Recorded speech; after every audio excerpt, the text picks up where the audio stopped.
Speaker Gingrich, let me start with you. You have proposed a plan to subpoena judges to testify before Congress about controversial decisions that they make. In certain cases, you advocate impeaching judges or abolishing courts altogether. Two conservative former attorneys general have criticized your plan, saying it alters the checks and balances of the three branches of government. Now, they used words like dangerous, outrageous, and totally irresponsible. Are they wrong? Well, the first half is right. It alters the balance because the courts have become grotesquely dictatorial, far too powerful, and I think, frankly, arrogant in their misreading of the American people.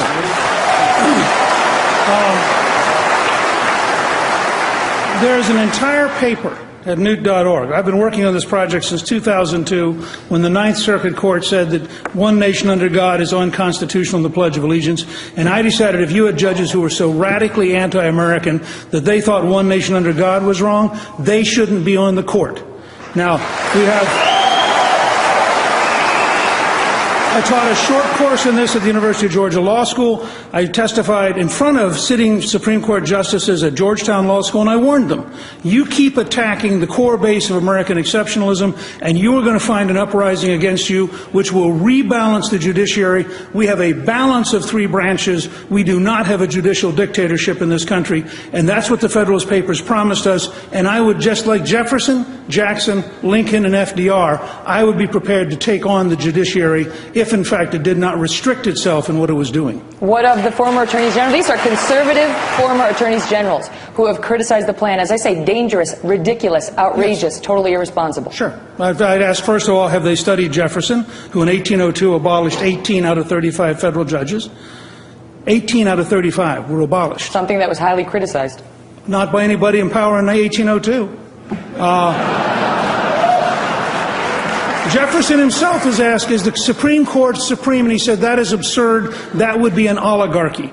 Lincoln repudiates the Judge Scott decision in his first inaugural address in 1861 and says, no 9 people can make law in this country. That would be the end of our freedom. So I would suggest to you, actually, as a historian, I may understand this better than lawyers. And as lawyers, those two attorneys general are behaving exactly like law schools, which have overly empowered lawyers to think that they can dictate to the rest of us. With just a name, favorite Supreme Court justice, please.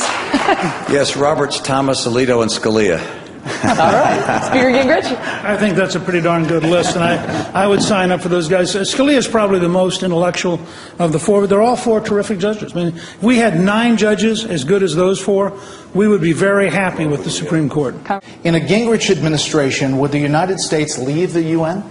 No, but we would dramatically reduce our reliance on it, and we'd confront certain realities. People talk about a peace process. 11 missiles were fired into Israel last month. Last month. Over 200 missiles have been fired into Israel this year. Do you think if we had 11 missiles fired into the United States, well, with this president, he might well say, gee, maybe we could communicate and you would like us more. But I don't think there's, I think most of us, most Americans would say, if you're firing missiles at me, that may not be a very good gesture, okay? The United Nations camps that we have helped fund have been training grounds for terrorism.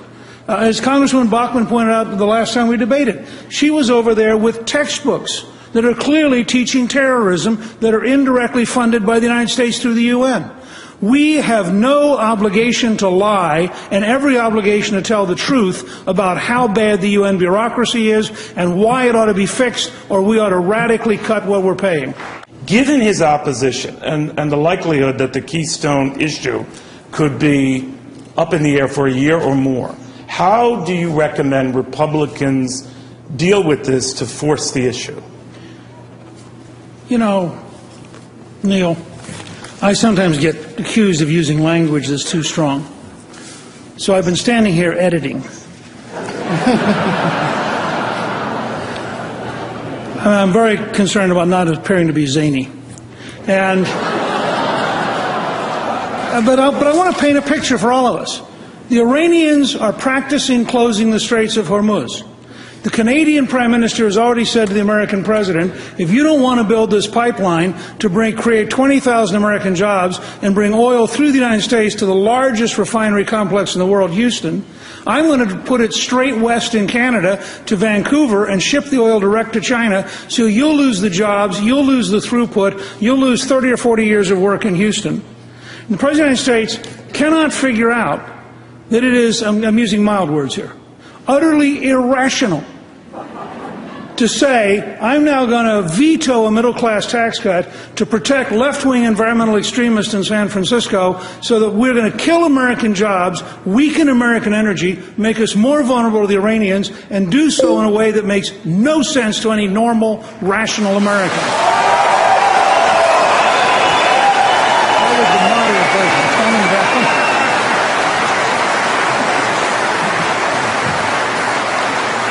No offense, sir, but you didn't answer my question. What would you do to try to move on this within a year? What should the congressional Republicans do? They should attach it to the middle-class tax cut, send it to the president, force him to veto it, send it a second time. We had to send welfare reform to Bill Clinton 3 times. He vetoed it twice. By the 3rd time, the popular outrage was so angry, 92% of the country wanted to have welfare reform, he decided to sign it. It happened to be an election year. I'd say to the president, you want to look like you are totally out of touch with the American people, be my guest, but I'm not backing down when we're right and you are totally wrong. Speaker Gingrich, is that realistic? Well, let me start and say that Congressman Steve King has just introduced the IDEA Act, which would in fact reinforce this model, because it would take away all tax deductibility for anyone who is employed illegally. And once you have something like E-Verify effectively working, you really build a big sanction. We disagree some on what you do with very, very long-term people here. I think somebody who's been here 25 years and has family here and has local families supporting them ought to have some kind of civilian certification. But let me say on this whole issue of immigration, on day one, I would drop all the lawsuits against Arizona, South Carolina, and Alabama. It is wrong for the government. I would propose cutting off all federal aid to any sanctuary city that deliberately violated federal law.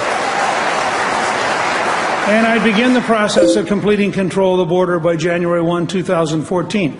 Those steps would begin to fundamentally change the entire behavior towards getting control of legality in the United States. Sometimes Congresswoman Bachmann doesn't get her facts very accurate. I had a 98.5% right-to-life voting record in 20 years. The only go ahead. The only difference was that they didn't like the initial welfare reform bill, which every other conservative group had said had nothing in it on abortion, period. That's the only one in 20 years. I believe that life begins at conception. The conversation we were having, which was an ABC interview, I was frankly thinking about proposing a commission to look at fertility clinics, because I think there is a challenge with what happens to embryos who I think should be regarded as life because by definition they've been conceived. I am against any kind of experimentation on embryos, and I think my position on life actually has been very clear and very consistent. Let me just ask you, we're way over time, so I'm just going to ask you for 30 seconds, sir, to respond on that specific issue. What I said on that particular issue is I wouldn't go out and try to purge Republicans. Now, I don't see how you're going to govern the country if you're going to run around and decide who you're going to purge. The fact is, twice when I was Speaker, we moved the end of partial birth abortion. Clinton vetoed it. We worked very hard, and Rick Santorum has been a leader on this issue. I have consistently opposed partial birth abortion. I, in fact, would like to see us go much further than that and eliminate abortions as a choice. And I've said as president, I would defund Planned Parenthood and shift the money to pay for adoption services to give young women a choice of life rather than death. Thank you. The question is, how do you balance, on the one hand, trying to win the nomination with, on the other hand, not weakening the eventual nominee to the point where he or she is less electable than President Obama down the road? Speaker Gingrich. Well, I think it's pretty clear if you look at my ads, if you look at my website, if you look at how I've operated in the debates, that while I reserve the right to correct attacks against me, overall I've tried very hard to talk about very big solutions, to go to the American people with a communication about what do we need to do. And I've said consistently, these are all friends of mine. Any of these folks would be better than Barack Obama in the White House. Any of them would be great in the next administration. Our only opponent is Barack Obama, and we need to come out of this process remembering beating him is what we collectively have to do.